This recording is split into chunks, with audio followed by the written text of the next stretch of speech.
રામ રામ ભાઈઓ, કેમ છો બધા? મજામાં ને? તો સ્વાગત છે એક નવા વિડીયોમાં તમારું। આજે પાછું આપણે જવાનું હતું ખેતર હાંઠિયું પાડવા, તો કરી દીધું મસ્ટેંગને ચાલુ। તો કર્યું મસ્ટેંગને ચાલુ ને નીકળી ગયા ખેતર જવા માટે। તો પહોંચી ગયા ખેતર આપણે કરી નાખ્યું હાંઠિયું પાડવાનું ચાલુ। તો જુઓ ભાઈઓ કેવી મજા આવે છે સાંઠિયું પાડવાની। તો સાંઠિયું પાડવાની તો આપણને મજા આવી ગઈ ભાઈઓ, પણ થોડી વારમાં આવ્યું તેતર સામે। તો નીચે ઉતરીને મેં જોયું તો તેતરના પડેલા 3 એંડા।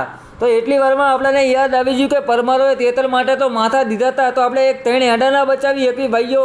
તો આપણે પણ બચાવી લીધા તેતરના 3 એંડા પણ બચાવી લીધા છે ભાઈઓ, ને તેતર એંડા ઉપર બેહી ગયું છે। એટલી વારમાં આપણે આવી ગયા પાછા નાસ્તો કરવા। તો નાસ્તો કરીને હવે જાવી છે હાંઠિયું પાડવા, થોડુંક બાકી રહ્યું છે ભાઈઓ। તો પાડી દીધી સાંઠિયું આપણે જાવી છીએ હવે ઘરે। આયા હતા 7 વાગે ને જાવી છે 10 વાગે ઘરે। તો 14 વીઘા ઉપાડી લીધું છે ભાઈઓ। સાંઠિયું પાડીને આવી ગયા પાછા આપણે ઘરે, અને ઘરે આવીને મૂકી દીધું મસ્ટેંગને છાયા હેઠે, કારણ કે આપણે બદલવાના હતા રાપડા। તો રાપડા બદલવાનું ચાલુ કરી નાખ્યું છે ભાઈઓ, પણ જૂના રાપડા તો જુઓ કેટલા બધા ગઈ ગયા છે ભાઈઓ, કારણ કે એક રાપડું 15 વીઘામાં આલ્યું છે ને એક રાપડું 14 વીઘામાં આલ્યું છે ભાઈઓ। તો ગઈ ગયેલા રાપડાને મૂક્યા ઘડીક સાઈડમાં ને કર્યા નવા રાપડાના બોલ ટાઈટ।